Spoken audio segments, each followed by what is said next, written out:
अस्सलाम वालेकुम dear students, क्या हाल हैं आप लोगों के। उम्मीद है आप लोग खैरियत से होंगे।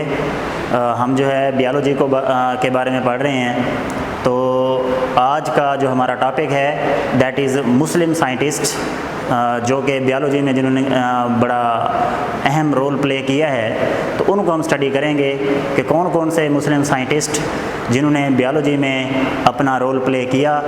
तो वैसे तो साइंस के हवाले से अगर देखा जाए तो बहुत सारे साइंटिस्ट हैं, मुसलमान साइंटिस्ट जो है अपने रिसर्च के बारे में, तहकीक के बारे में, एक्सपेरिमेंट्स के बारे में जो है बड़ी डिटेल से जो है वो तहकीक की है। लेकिन चंद एक साइंटिस्ट जो हैं जो बायोलॉजी के हवाले से बहुत ही अहम हैं, उनमें जाबिर बिन हयान है, उनमें अब्दुल मालिक अस्माई, अबू अली सीना, अल बैरूनी। ये मुख्तलिफ़ किस्म के इब्नुल हैसम, ये मुख्तलिफ़ किस्म के जो हैं साइंटिस्ट हैं जिन्होंने मुख्तलिफ़ शोबों में, फ़िज़िक्स में, केमिस्ट्री में, बायोलॉजी में अपना रोल प्ले किया है। तो हम आज जो है वो 3 साइंटिस्ट के बारे में पढ़ेंगे जो बायोलॉजी के हवाले से जो है इन्होंने अपने एक्सपेरिमेंट्स किए और अपनी जो है वो तहकीकात की हैं। तो उनको हम देखते हैं। तो first scientist is Jabir bin Hayyan. Jabir bin Hayyan. Jabir bin Hayyan जो है इसने सबसे ज़्यादा वैसे तहकीक केमिस्ट्री के ऊपर की है। इसने सल्फ्यूरिक एसिड को डिस्कवर किया, जो है वो बनाया था। तो इसको इसलिए फादर ऑफ केमिस्ट्री भी कहा जाता है कि ये केमिस्ट्री का जो है वो तकरीबन फादर है। तो क्योंकि इसने बहुत सारे एक्सपेरिमेंट्स एलिमेंट्स के ऊपर, कंपाउंड्स के ऊपर इसने बड़ी रिसर्च की। तो उसके अलावा जो है इसने साथ में प्लांट्स और एनिमल्स के बारे में भी स्टडी की है। तो ये ईरान में पैदा हुआ। He was born in Iran and practised in Iraq. Iran में ये पैदा हुआ था और इसने प्रैक्टिस जो है वो इराक में की थी। तो प्रैक्टिस जो है वो कौन सी की कि इसने केमिस्ट्री के अंदर एक्सपेरिमेंटल इन्वेस्टिगेशंस की।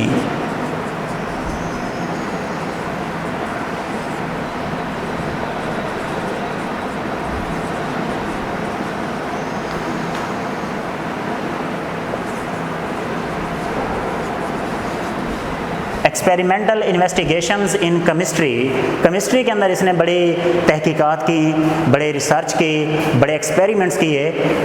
जो है जैसे कि सल्फ्यूरिक एसिड की जो है मैंने बताया कि वो इसी ने ही जो है ना उसके बारे में बताया था।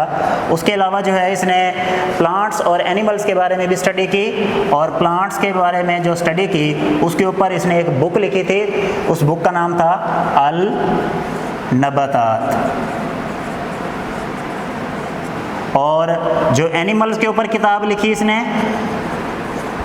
उसका नाम था अल हैवान। अल हैवान एंड अल नबातात। नबातात पौधों से रिलेटेड है, सो इसलिए जो है ये प्लांट्स के ऊपर थी। इसमें पूरी डिटेल है प्लांट्स के हवाले से। इसी तरह से एनिमल्स के ऊपर जो इसने बुक लिखी थी वो भी पूरी एक डिटेल है एनिमल्स के ऊपर।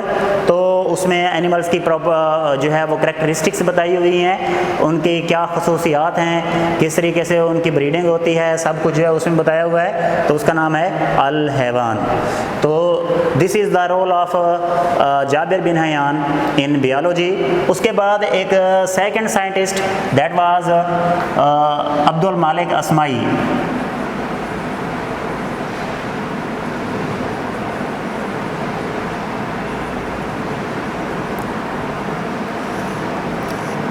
अब्दुल मालिक अस्माई ये साइंटिस्ट जो है इसने ये फर्स्ट मुस्लिम साइंटिस्ट है जिसने जो है वो एनिमल्स की डिटेल में स्टडी की।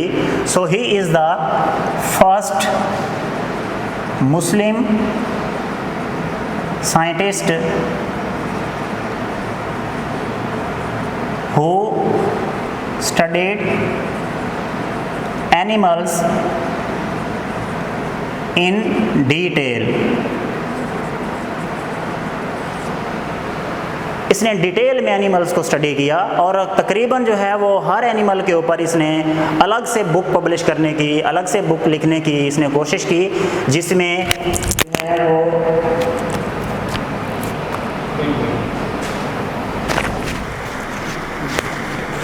ये पाँव के नीचे आ गया होगा, इसकी वजह से गिर गया।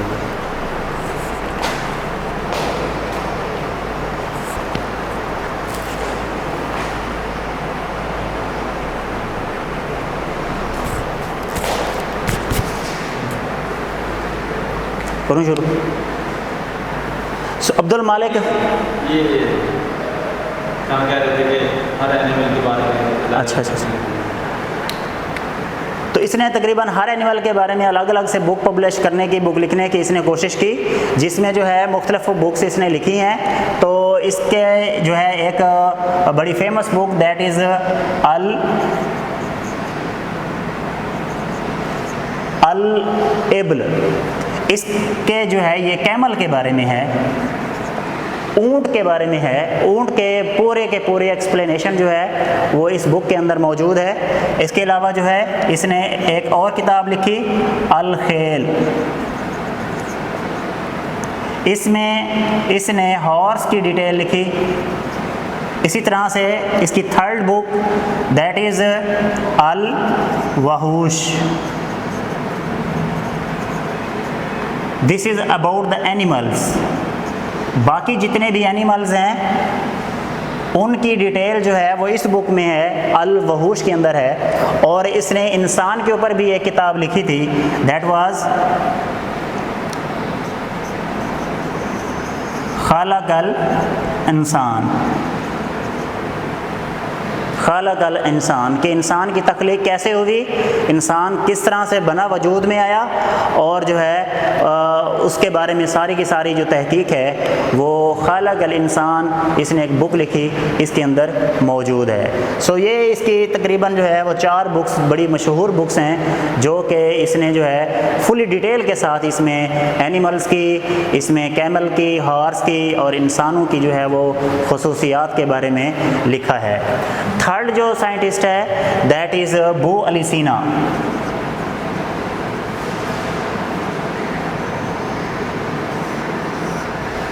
बू अली सीना, इसको फादर ऑफ मेडिसन कहा जाता है।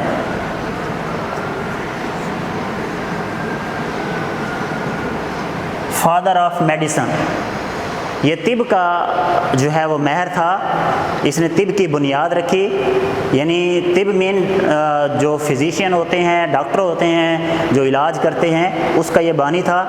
तो इसने जो है इसको वेस्ट के अंदर, मगरबी दुनिया में इसको एविसीना के नाम से याद किया जाता है। एविसीना इसका नाम है, बू अली सीना। और मगरब की दुनिया में, मगरबी ममालिक में इसका नाम एविसीना है, एविसीना रखा गया। तो इसने जो है ये माहिर था चीज़ों का। तो फर्स्ट ऑफ ऑल तो ये फिजिशियन था, ये डॉक्टर था, तबीब था। उसके अलावा ये और भी इसके बहुत ज़्यादा कारनामे हैं। कौन कौन से हैं कि एक तो ये फिजिशियन था, एक ये फिलासफर था,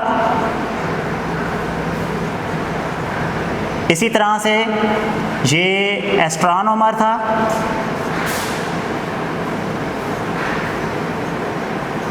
इसी तरह से ये पोएट भी था। तो इसकी ये 4 खसूसियात थीं कि ये तबीब भी था, ये इलाज भी करता था बीमारियों का इंसान की, फ़िलासफ़र भी था कि ये फ़लसफ़ियाना रिसर्च करता था, तहकीक करता था, जो है चीज़ों की वजूद में आने की रीज़न तलाश करता था, तो उसको फ़िलासफ़र कहते हैं। इसके अलावा जो है ये एस्ट्रोनॉमर था, ये जो है सितारों सियारों का इल्म रखता था जिसको नजूमी कहते हैं। इसके अलावा ये पोएट, ये शायरी भी करता था। तो ये 4 जो है इसके बड़े ही अहम जो है ये इसकी खसूसियात थी, इनके बारे में, इसके बारे में फुली डिटेल्ड नॉलेज था। तो इस वजह से जो है इसको, लेकिन सबसे ज़्यादा जो है ये मेडिसिन के ऊपर इसकी रिसर्च है और उसी वजह से इसको जो है फादर ऑफ मेडिसिन कहा जाता है। इसने भी एक बुक लिखी थी, उस बुक का नाम था अल कानून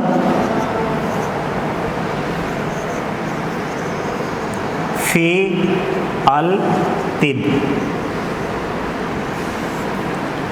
अल कानून फ़ी अल तिब। इसने तिब के अंदर, मेडिसिन के अंदर जितने भी कवानीन अप्लाई होते हैं, जितने भी रूल्स एंड रेगुलेशंस अप्लाई होते हैं, उन तमाम चीज़ों की जो रिसर्च है, उनकी तहकीक है, उनकी डिटेल है, वो इस बुक के अंदर जो है इसने पब्लिश की, लिखी, ताकि जो है लोग इसको पढ़ें, समझ सकें। और इसकी ये बुक जो है वो आज भी मेडिसिन के अंदर यूज़ की जाती है और उससे बड़ी ही जो है वो रहनुमाई ली जा रही है। So these are the different 3 scientists जिन्होंने बायोलॉजी में बड़ा ही अहम रोल प्ले किया है। तो ये आज हमने पढ़े हैं। उम्मीद है आप लोगों को इनकी समझ आ चुकी होगी।